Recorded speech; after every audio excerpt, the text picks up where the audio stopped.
사회상 강의 8번째 시간입니다. 오늘 우리에게 주신 하나님의 말씀 제목을 이렇게 붙여봤습니다. 우리에겐 마땅히 가져야 할 두려움이 있습니다. 이 세상 사람들은 모두 다 두려움을 갖고 있습니다.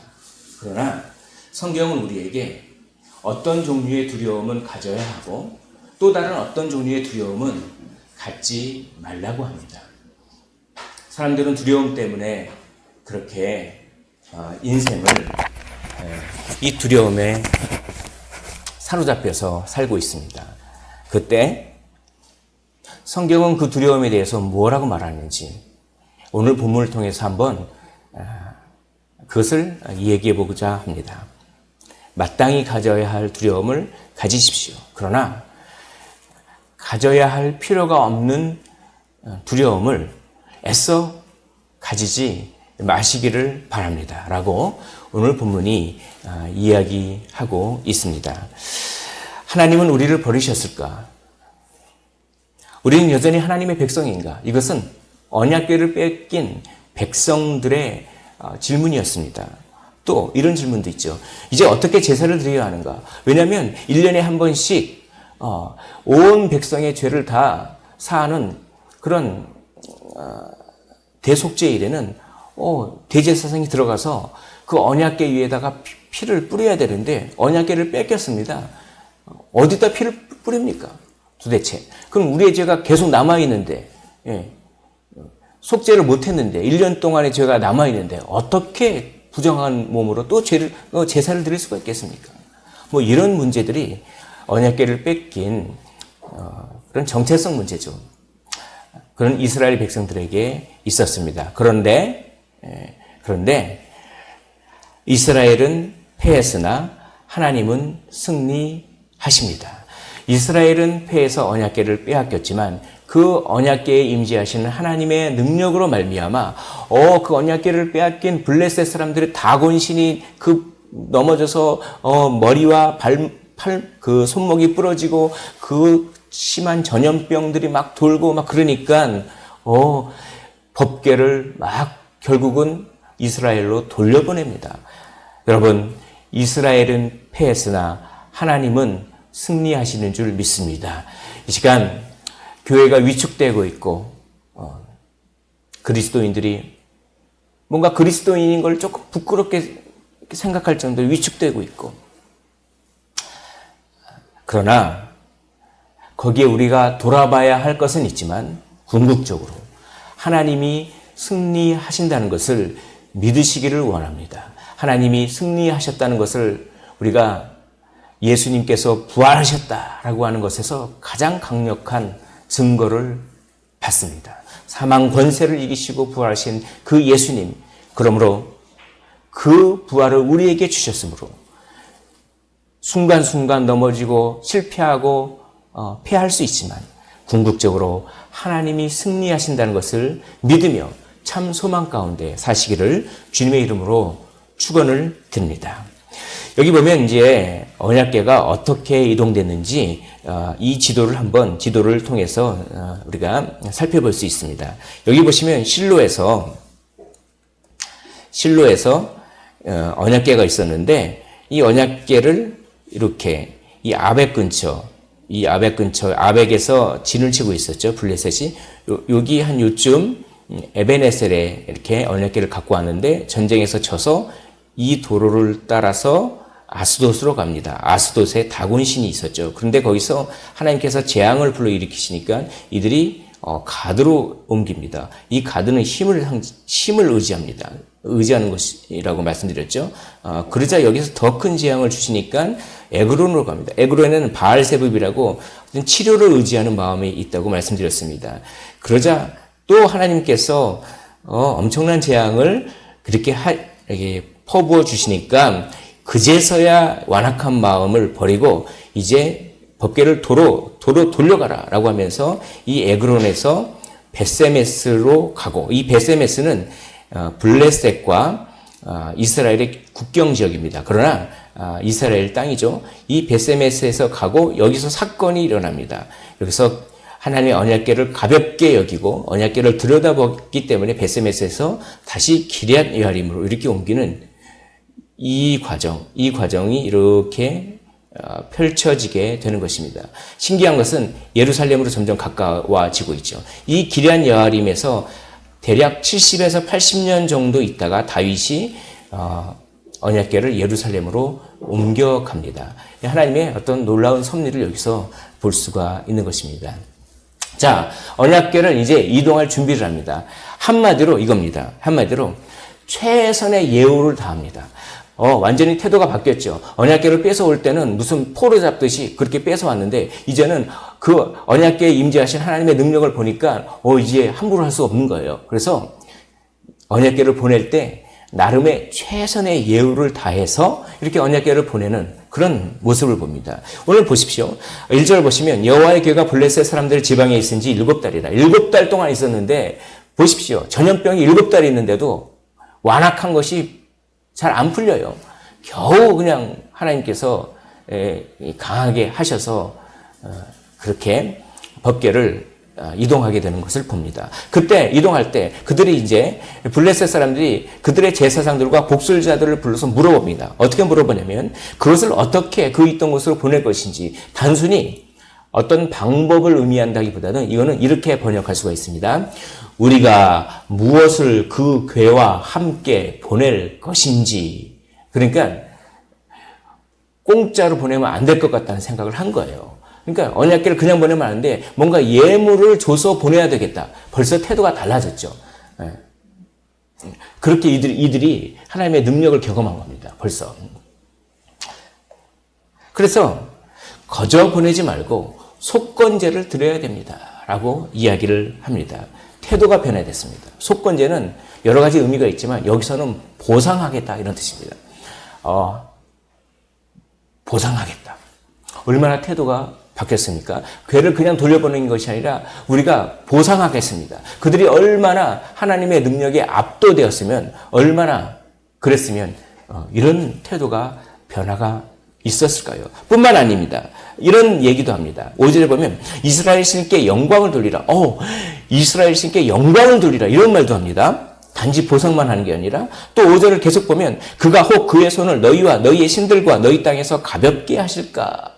이스라엘 신께 영광을 돌리면 그가 너희를 가볍게 하신다. 재앙에서 가볍게 하실까 모르겠다. 그러니 영광을 돌리라. 이렇게 태도가 변합니다. 영광은 카보드라고 했습니다. 무거움이라고 했죠. 이스라엘 신께 하나님께 영광을 돌리면 하나님을 무겁게 여기면 하나님은 재앙을 가볍게 해주십니다. 그러한 어떤 믿음을 일종의 신앙을 고백한 거죠. 물론 순수하진 않았습니다. 좀 이따 살펴보겠지만 또 바로의 예를 들어서 그렇게 강하게 또 얘기합니다. 애굽인 바로가 애굽인과 바로가 그들의 마음을 완악하게 한 것 같이 어찌하여 너희가 너희 마음을 완악하게 하겠느냐. 완악하게 하지 좀 마라. 이렇게 합니다. 완악이라고 하는 이 단어는 완악이라고 번역됐지만 이거는 영광이라고 하는 단어랑 똑같습니다. 카보드하고 똑같은 단어입니다. 물론 모음이 좀 틀리지만 그러니까 보십시오. 우리나라 말에 영광이라고 번역해 있고 또 완악이라고 번역했는데 정반대의 뜻이죠. 그런데 히브리어는 단어가 똑같아요. 똑같이 카보드예요. 그러니까 이게 뭡니까? 하나님께 무게를 두면 영광이 되는 것이요. 자기에게다가 내 감정과 생각과 의지에다가 무게를 두면 완악이 되어버리는 것입니다. 너희가 어떻게 완악하겠느냐? 어떻게 하나님께 무게를 두지 않고 너희 마음에 무게를 두겠느냐? 라고 합니다. 태도가 완전히 바뀌었죠. 근데 이들이 이렇게 나름 최선의 예우를 한 이유는 하나님을 진정으로 두려워해서 그랬을까요? 오늘 본문을 보면 그런 것 같지 않습니다. 3절에 보면 이 속건제를 드려야 할지니라. 보상을 해주는 이유가 그리하면 병도 낫고, 그러니까 병 낫기 위해서 한 거죠. 하나님을 참되게 두려워하기보다는 질병을 빨리, 재앙을 빨리 없애버리겠다고 하는 그런 마음 때문에 이렇게 나름의 최선의 예우를 한 겁니다. 속건제를 금독종 5과 금쥐 5마리를 보냅니다. 이건 뭐냐면 왜 5이라고 했을까요? 블레셋의 가장 대표되는 도시가 5개 도시입니다. 그 5개 도시에 5 방백들, 5 리더들이 있습니다. 그러니까 5이라고 하는 숫자는 블레셋 전체를 가리킵니다. 그러니까 금독종 5과 금쥐 5은 블레셋 전체를 이제 독종을, 왜 하필이면 독종의 현상을, 이 종기의 형상을, 그리고 금쥐 5마리의 형상을 왜 그걸 만듭니까? 이것은 고대 사회에 이런 어떤 미신적인 게 있습니다. 이게 뭐냐면 동종요법이라고 해서 돌려주겠다, 다 가져가라, 이런 뜻입니다. 그러니까 이 종기를 준 신에게 종기 형상을 받침으로 말미암아 내 종기를 다 가져가십시오, 이런 뜻입니다. 이게 내 종기를 다 가져가십시오. 그리고 이 종기를 옮은 것이 아마 쥐라고 제가 저번 주에 말씀드렸죠. 이 쥐도 다 가져가십시오. 다 가져가십시오.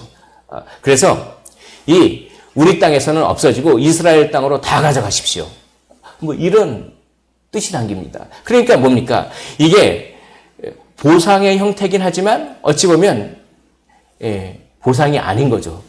다 가져가라고 하는 거죠. 그러니까 순수히 하나님을 두려워했기보다는 자기 자신의 유익 때문에 어찌 보면 하나님을 이용해 먹는 거랑 똑같습니다. 그리고 또 이렇게 7절에 이렇게 얘기합니다. 이제 수레를 하나 만드는데 새 수레를 하나 만들고 멍에를 메어보지 아니한 젖나는 소 2마리를 끌어다가 소의 수레를 메우고 그 송아지들은 떼어 집으로 돌려보내고, 이렇게 얘기합니다. 이건 또 뭡니까? 수레를 쓰던 거, 세속적인데 사용하지 않은 수레. 그러니까 뭡니까? 이거는 정결해야 법궤를 옮길 수 있죠. 이거는 나름의 최선의 예우를 다한 겁니다. 또 멍에를 메어보지 아니한 소, 이것도 정결한 것을 의미합니다. 부정을 타지 아니한 소에다가 끌어서 이렇게 예우를 갖춘 것 같죠. 그러나 여기에는 그들의 의도가 있습니다. 보십시오. 멍에를 메어보지 않았던 것은 사람에 의해서 길들여지지 않은 거예요. 그러니까 이 수레가 길을 똑바로 갈 수가 있겠습니까? 길을 똑바로 못 가죠. 자기 마음대로 왔다 갔다 할 거 아닙니까? 더군다나 이 소는 젖나는 소예요. 그러니까 자기 새끼를 젖을 줘야 되는데 새끼 난 지 얼마 안 된 그런 암소예요. 그러니까 이 모성 본능이라고 하는 것이 동물도 엄청납니다. 그러니까 송아지들을 떼어다가 강제 이별을 시키는 거죠. 그러면 이 소가 본능적으로 젖을 먹이기 위해서 자기 송아지 있는 곳으로 가야 되지 않겠습니까? 그런데도 불구하고 이 소가 자기 새끼 송아지에게 안 가고 이스라엘 땅으로 곧장 가면 이거는 하나님의 능력 때문에 이 질병이 생긴 것으로 믿겠다, 이런 뜻입니다. 하나님을 시험한 것이죠. 또 만약에 그렇지 않으면 이게 우연히 생긴 것이다. 어찌 됐든 만약에 하나님의 뜻에 의해서 질병이 걸린 거라면 질병을 다 이스라엘 땅으로 가져갔다. 그렇기 때문에 자기 병이 낫는 것이요. 또 이것이 하나님 뜻이 아니라고 우연히 됐다. 그러면 굳이 겁을 먹을 필요가 없습니다. 시간이 좀 지나면 이게 누그러질 것이기 때문에 그렇습니다. 그러니까 참 어찌 보면 머리를 잘 쓴 거죠. 이렇게 됐든 저렇게 됐든 이게 우리는 치료될 것이다. 우리가 치료돼야 된다라고 하는 이런 이기심에서 이렇게 하나님께 예우를 다 한 것입니다. 우리가 하나님께 정성을 다해서 예배드리고 하는 것이 겉모습으로는 정성을 다해서 최대한 예우를 갖춰서 예배드릴 수 있지만 그것이 우리의 이기적인 어떤 유익이 동기라면 이 블레셋 사람들과 다를 바가 없는 것이죠. 괴가 벳세메스로 가면 이 큰 재앙은 그가 내린 것이요 그렇지 아니하면 우연히 당한 것이다 라고 하면서 재앙이 여호와로 인한 것인지 시험함으로 말미암아 결국 치료에만 관심이 있다, 이런 사람들의 본인들의 어떤 속셈을 드러내는 것입니다. 하나님에 대한 진정한 두려움이라기보다는 형벌을 빨리 없애고자 하는 왜곡된 두려움. 사랑하는 성도 여러분, 두려워 보이는 것과 참으로 두려운 것을 분별하시기를 원합니다. 우리 주님께서는 이렇게 말씀하십니다. 몸은 죽여도 영혼은 능히 죽이지 못하는 자들을 두려워하지 말고 오직 몸과 영혼을 능히 지옥에 멸하실 수 있는 이를 두려워하라. 여기 보십시오. 우리 주님께서 지옥을 두려워하라고 하셨습니까? 아니면 지옥에 멸하실 수 있는 분을 두려워하라고 말씀하셨습니다.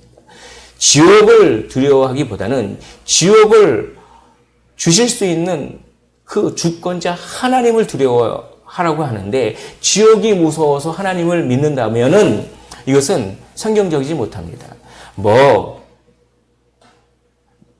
물론 지옥을 두려워하고 그것이 동기부여가 되는 면이 있죠.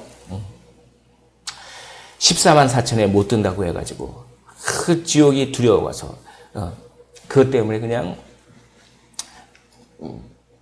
그렇게 하나님을 믿는 것 같이, 그러나 정작 하나님 자신에 대한 경건한 두려움은 없는 것입니다. 여러분, 왜곡된 두려움이 많이 있습니다. 그 왜곡된 두려움을 우리는 분별을 해야 하는 것이죠. 주권자 하나님만을 두려워하시기를 원합니다. 이 위축 효과라고 있습니다. 그건 뭐냐면 어떤 사람이 어떤 것을 목표를 이루기 위해서 뭔가를 막 하는데 그 목표가 달성이 안 되더라도 예를 들어서 막 소문을 내는 거예요. 막 소문을 내고 여론을 조장하고 그러면 어떡합니까? 본인의 목표는 다 달성하지 못하더라도 사람들의 마음이 위축됩니다. 기독교가 그런 위축 효과에 휘둘릴 수가 있습니다. 많은 그런 여론들을 보고 우리는 그 여론들 속에 있는 어떤 것을 통해서 먼저 우리를 되돌아보고 우리가 회개할 것을 회개하고 하면 됩니다. 그러나 그런 것 때문에 우리가 전하는 복음까지 위축되어서는 안 되는 것이죠. 그것 때문에 우리가 그렇게 자랑스러워하는 예수 그리스도, 그것 때문에 우리가 그렇게 목숨 걸고 유지해야 되는 가치마저도 위축돼서는 안 됩니다. 물론 적용함에 있어서 지혜롭게 해야 하기는 하지만 진정으로 두려워해야 할 것은 주권자 하나님이다라고 하는 것을 오늘 본문을 통해서 우리가 마음속에 잘 이렇게 새겨봤으면 참 좋겠습니다. 바로 진정한 두려움은 경외입니다. 경건한 두려움이라고도 합니다. 그것은 올바른 두려움입니다. 그것은 하나님의 위대하심과 탁월함에 대한 반응입니다. 하나님이 벌 줄까봐 무서워해서 두려워하는 것은 올바른 두려움이 아닙니다. 하나님이 너무나 위대하시고 크고 탁월하시기 때문에 그 하나님을 함부로 할 수 없은, 그러니까 너무나 그 위대하심에 압도되어서 두려워하지만 그 위대하심이 너무나 또 사랑스럽고 매력적이기 때문에 또 하나님께 끌리는 그 두 가지가 다 있는 것입니다. 하나님을 두려워하면서도 하나님을 사랑하는 마음이 공존하는 그 형태를 경외라고 하고 그것을 경건한 두려움이라고 합니다. 우리가 가져야 할 참된 두려움은 바로 경건한 두려움, 하나님을 두려워하면서도 동시에 하나님을 사랑하는 경외, 이것이 우리가 마땅히 가져야 할 두려움인 줄 믿습니다. 출애굽기 20장 20절에 보면 두려워하지 말라, 하나님이 임하심은 너희로 경외하여 범죄하지 않게 하려 하심이라, 이렇게 얘기합니다. 두려워하지 말라고 합니다. 이게 뭐냐면 출애굽기 19장에 보면 사람들이 이제 하나님께서 시내산에 강림하셨습니다. 그때 하나님께서 이렇게 말씀하십니다. 어떤 경계를 딱 치고 그 경계 이상을 올라오게 하지 말라. 왜냐하면 내가 칠 것이다. 그러니까 이 하나님을 호기심의 대상으로 보지 말라는 얘기입니다. 이것이 하나님을 호기심의 대상으로 보고 그런 지식을 추구하는 것은 교만한 것입니다. 하나님에 대한 지식은 우리가 엎드러지는 지식이에요. 우리가 무릎 꿇게 하는 지식이지, 그 하나님에 대해서 내가 다 이해하고 다 파악하겠다, 이것은 교만입니다. 그래서 어떤 경계를 딱 두고 그렇게 올라오지 못하게 합니다. 그러니까 하나님을 두려워하라는 얘기죠. 그런데 또 우레 갇히고 번개 갇히고 막 그러니까 사람들이 막 두려워합니다. 그러니까 하나님께 아예 가까이 가려고 하지 않습니다. 그러니까 이 말씀을 하는 거예요. 두려워하지 말라. 하나님이 임하시면 너희로 경외하여 범죄하지 않게 하려 하십니다. 이게 뭡니까? 하나님을 두려워하십시오. 그러나 두려워하지 마십시오. 멋진 말로 어떤 분이 표현했습니다. 두려워하라. 그리고 두려워하지 말라. 이것이 참된 경외. 우리가 마땅히 가져야 할 두려움인 것입니다. 이런 두려움을 경험하시기를 원합니다. 이런 두려움으로 왜곡된 두려움을 몰아내시기를 주님의 이름으로 축원을 드립니다. 블레셋은 하나님에 대한 경건한 두려움을 갖기보다는 단지 형벌을 무서워했습니다. 왜곡된 두려움을 버리고 경건한 두려움을 회복하십시오. 그래서 이제 언약궤가 이동합니다. 에브론에서 벳세메스까지 이렇게 이동을 합니다. 그런데 보십시오. 그 암소가 12절에 보면 벳세메스 길로 바로 행하여, 그러니까 좌로나 우로나 치우치지 않고 곧장 갔다고 합니다. 그런데 갈 때 막 웁니다. 왜 울까요? 자기 새끼들 젖을 줘야 되는데 그 젖을 못 주는데 거기를 가야 하는데 이상하게 보이지 않은 어떤 힘과 능력에 이끌려서 막 자기도 모르게 가는 겁니다. 그러니까 막 울어요. 우는데 자기 새끼에게는 못 가고 벳세메스로 곧장 가는. 여기에서 참 어떤 짐승들을 통해서도 우리가 좀 감동을 받을 때가 있어요. 짐승들이 이렇게 자기 새끼를 보호하고 이런 모습. 여기 보면 암소가 자기 새끼가 있는데도 불구하고 막 울면서도 마치 사명을 향해서 막 순종하고 좌로나 우로나 치우치지 말고 막 가는 이 모습을 보면 참 사람보다 낫다 이런 생각이 듭니다.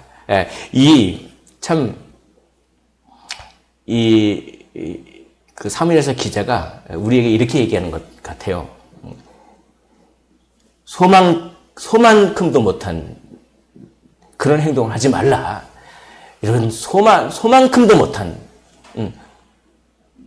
그러나 여기서 이 소의 이 모습을 통해서 우리가 교훈을 얻어야 되지만 정작 강조되는 것은 하나님의 능력이 이렇게 대단하다는 것입니다. 소가 울면서도 새끼한테 가지 않고, 자기 새끼한테 가지 않고 이렇게 이끌림 받을 수밖에 없는 하나님의 이 능력이 여기서 탁 오면서 와, 하나님이 이렇게 위대하시구나, 하나님이 이렇게 능력이 많으시구나 라고 하는 하나님에 대한 지식을 우리가 알아야 되는 것이죠. 그 지식이 우리를 감동시키고 와, 하나님이 이렇게 위대하시는구나, 그러니까 나는 아무것도 아니다 라고 하면서 그 지식을 경험하면서 그 지식 때문에 하나님께 넙죽 엎드려지게 된다면 그게 바로 경건한 두려움입니다. 하나님의 능력과 하나님의 위대하심과 하나님의 탁월함에 대한 지식을 가지십시오. 그 지식이 있어야 바로 우리는 하나님을 경건하게 두려워할 수가 있습니다. 하나님을 경건하게 두려워하는 그 방법은 첫째로 왜곡된 두려움을 버려버리는 것입니다. 두려워 보이는 것과 진정으로 두려워해야 될 분을 분별하는 것이죠. 두 번째로는 이 하나님에 대한 지식, 엎드려지게 하는 지식을 우리가 경험해야 되는 것입니다. 그래야 하나님을 경건하게 두려워할 수가 있습니다. 이러한 지식을 가지셨습니까? 이러한 지식이 없다면 이러한 지식을 추구하십시오. 이러한 지식이 없다면 정말 내가 그리스도인인가를 다시 한번 돌아보시기를 원합니다. 벳세메스 사람들이 골짜기에서 막 밀을 뱁니다. 그러다가 눈을 들어 괴를 봅니다. 그리고 그것을 보고 막 기뻐하는 것이죠. 그런데 이 괴에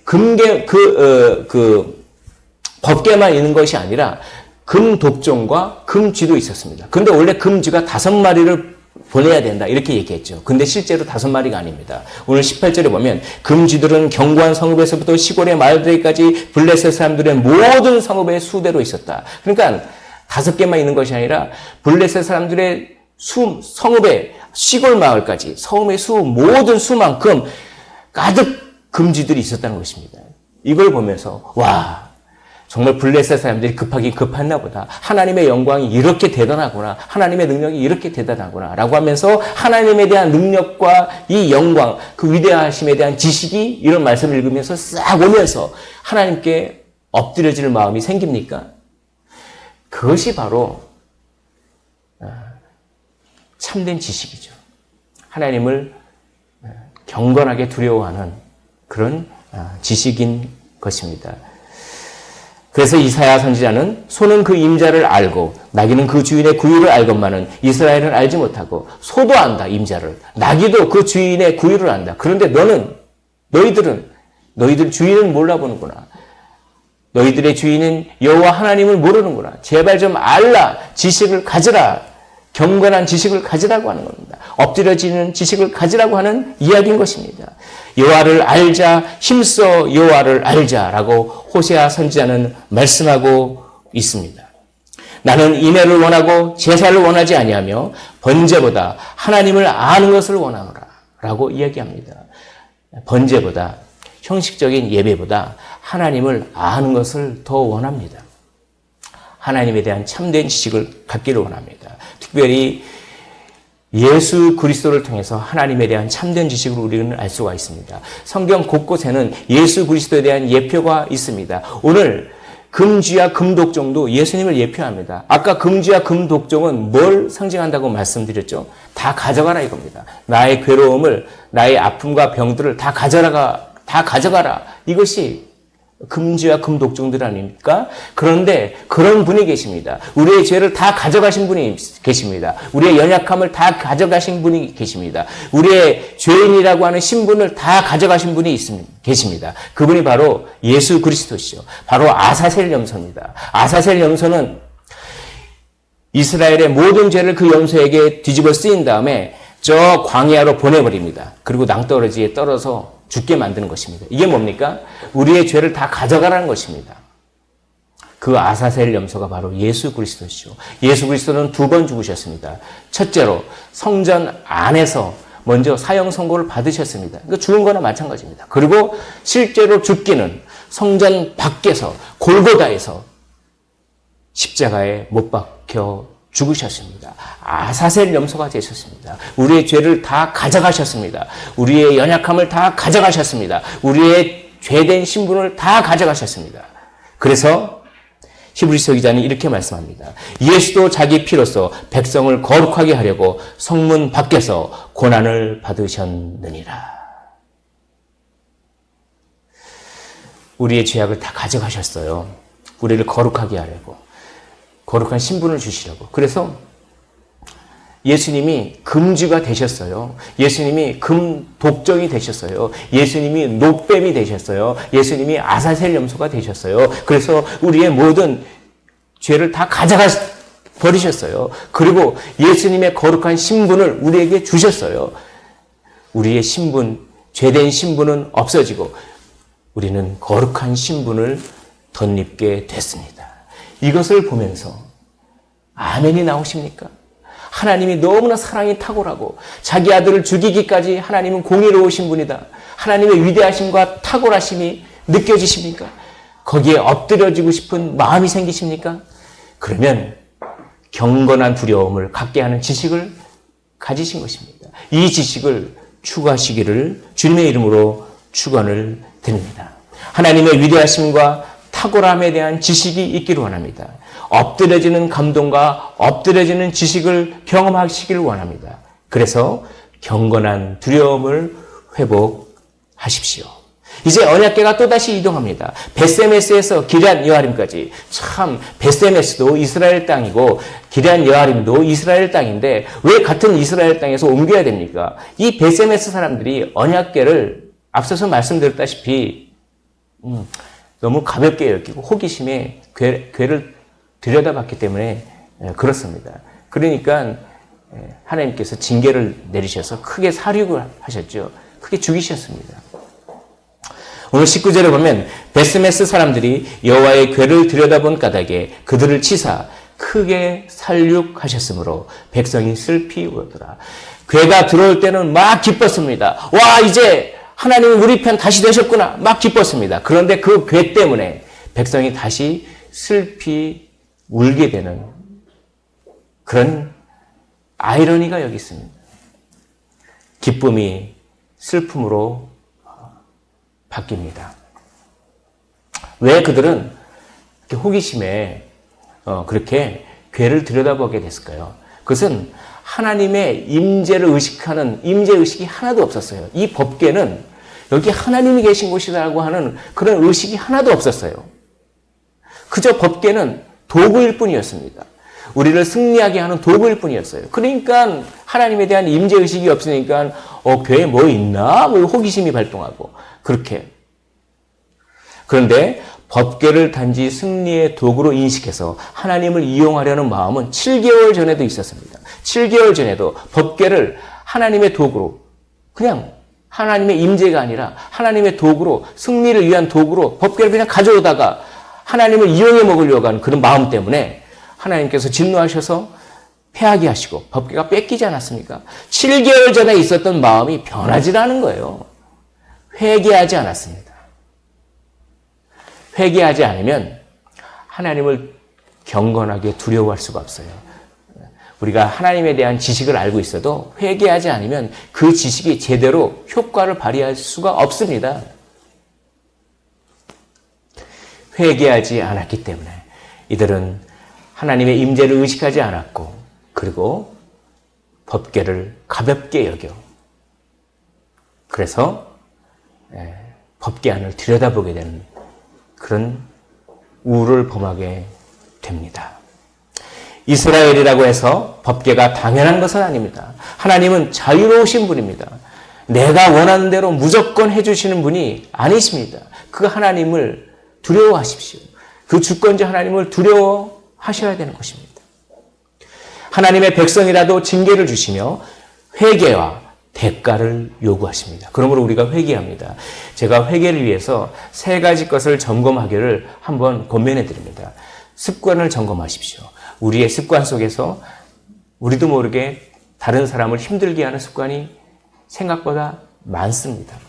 달콤함을 점검하십시오. 내가 무엇을 할 때 가장 달콤하고 무엇을 할 때 가장 기쁘고 좋습니까? 거기 안에 우리의 욕망을 추구하는 마음이 있을 수 있습니다. 거기 안에 기뻐하는 일이 생겼을 때 교만이 있을 수가 있는 것입니다. 하나님보다 더 사랑하는 무엇인가가 있을 수가 있는 것입니다. 달콤함을 점검하십시오. 또한 괴로움을 점검하십시오. 우리가 괴로울 때 그 괴로움 속에는 우리가 회개해야 할 것이 들어있는 경우가 많습니다. 나는 피해자야 라고만 생각하지 마시고 이 괴로움을 통해서 하나님께서 내가 하기를 원하신 것이 무엇인지를 점검할 때 거기에 회개할 거리가 보이고 그 회개를 통해서 그 괴로움이 오히려 어떻게 됩니까?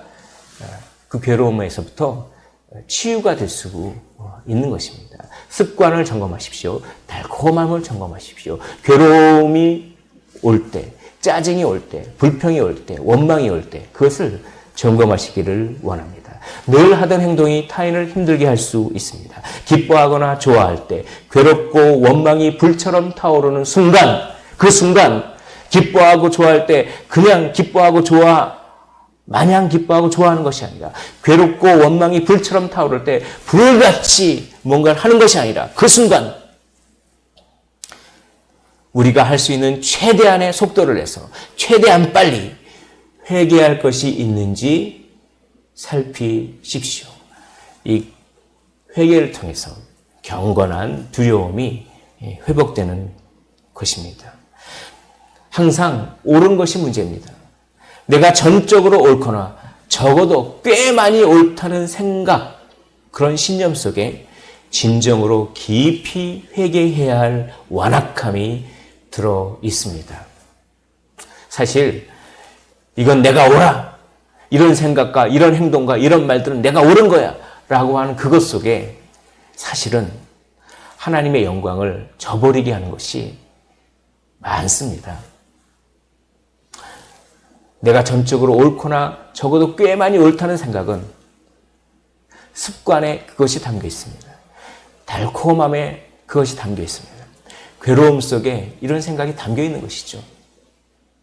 이것을 점검하시고 이것이 과연 내가 옳다고 여겨지는 것이 과연 하나님도 옳다고 생각하실까를 늘 점검하시기를 원합니다. 이 거룩하신 하나님 여호와 앞에 누가 능히 서리요? 그들은 심판당한 이후에 크게 사륙당한 이후에 이런 고백을 합니다. 이 거룩하신 하나님 여호와 앞에 누가 능히 서리요? 그제야 실컷 두드려 맞고 나서 그제야 하나님을 두려워합니다. 물론 그들이 진정으로 경건한 두려움을 가졌는지는 모르겠습니다. 그러나 적어도 그들이 고백했던 이 말, 이 거룩하신 하나님 여호와 앞에 누가 능히 서리요? 이것은 우리의 고백이 되어야 할 줄 믿습니다.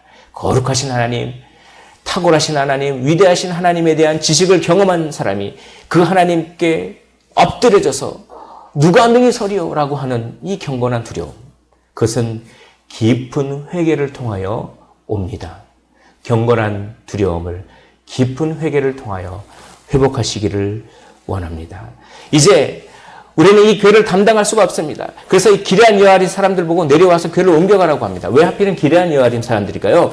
아마 학자들의 의견에 따르면 이 기레한 여아림에 산당이 있었을 것입니다. 그래서 그 산당에 못이라고 하는 그런 뜻이었을 것입니다. 그래서 이 기레한 여아린 사람들이 내려와서 이 교회를 들고 옮깁니다. 그런데 이 기레한 여아린 사람들은 법궤를 대하는 태도가 벌써 달라요. 벌써 두려운 마음으로 법궤를 다룹니다. 7장 1절에 보면 그의 아들 엘리야사를 거룩하게 구별하여 여호와의 궤를 지키게 하였더니 여기엔 하나님이 임재하는 곳이야 라고 하면서 그 특정한 사람을 그 제사장으로 임명을 해서 엘리야사를 거룩하게 구별해서 여호와의 궤를 지키게 하는 이 두려움이 있습니다. 그러니까 그 궤가 거기에 오랫동안 있게 되는 것이죠. 그들은 하나님의 임재의 상징인 하나님의 언약궤를 오랫동안 보관하는 그런 영광과 특권을 누리게 된 것입니다. 우리 교회도 정말 이런 두려움이 사라지면 하나님께서 궤를 옮기듯이 옮길 수가 있습니다. 항상 이 경건한 두려움을 우리가 항상 점검해 봐야 되는 것이죠.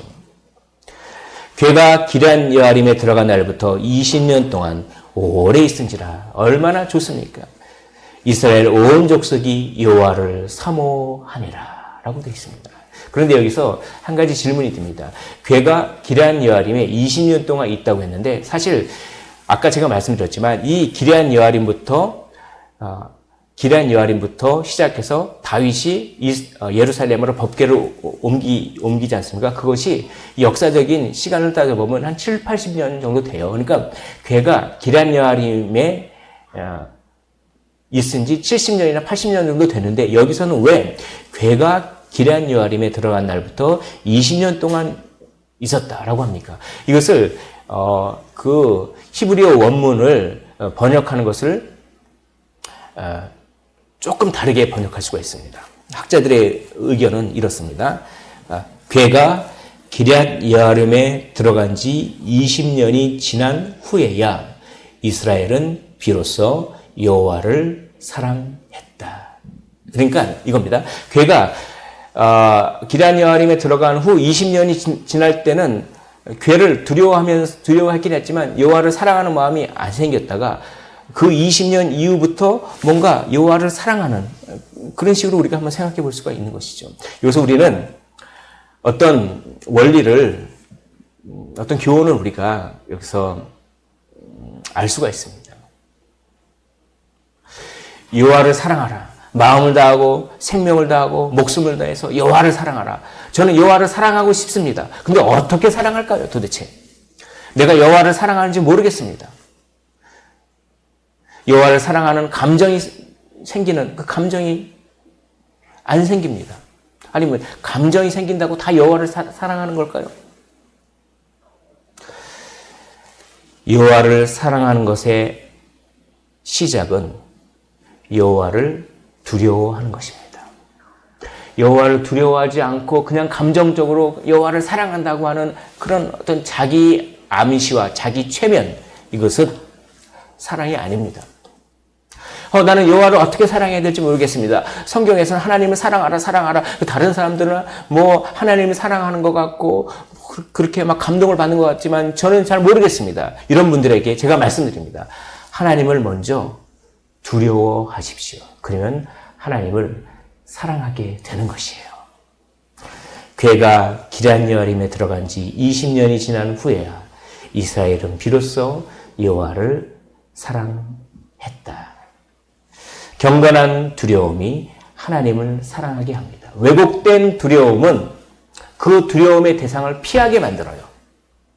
그러나 경건한 참된 두려움은 오히려 그 두려움의 대상을 사랑하게 만듭니다. 이것이 너무 은혜롭고 신비스러운 것입니다. 그러므로 두려워하라. 그리고 두려워 말라라고 이야기하는 것 아니겠습니까? 하나님을 사랑하는 비결은 하나님을 참되게 두려워하는 데서 시작됩니다. 그래서 시편 기자는 이렇게 이야기하고 있습니다. 여호와의 친밀하심이 그를 경외하는 자들에게 있으며 여호와의 친밀하심이 그를 참되게 두려워하는 자들에게 있음이요. 사랑하는 성도 여러분, 여호와를 참되게 두려워함으로 말미암아 여호와의 친밀한 사랑을 경험하시기를 주님의 이름으로 축원을 드립니다. 그 사랑이 왜곡된 두려움을 다 몰아냅니다. 사도 요한은 이렇게 얘기합니다. 온전한 사랑에는 두려움이 없나니 온전한 사랑이 두려움을 내어 쫓느니라 라고 이야기하고 있습니다. 우리에겐 마땅히 가져야 할 두려움이 있습니다. 그것은 무엇입니까? 경건한 두려움. 하나님을 참되게 두려워하는 그 두려움인 줄 믿습니다.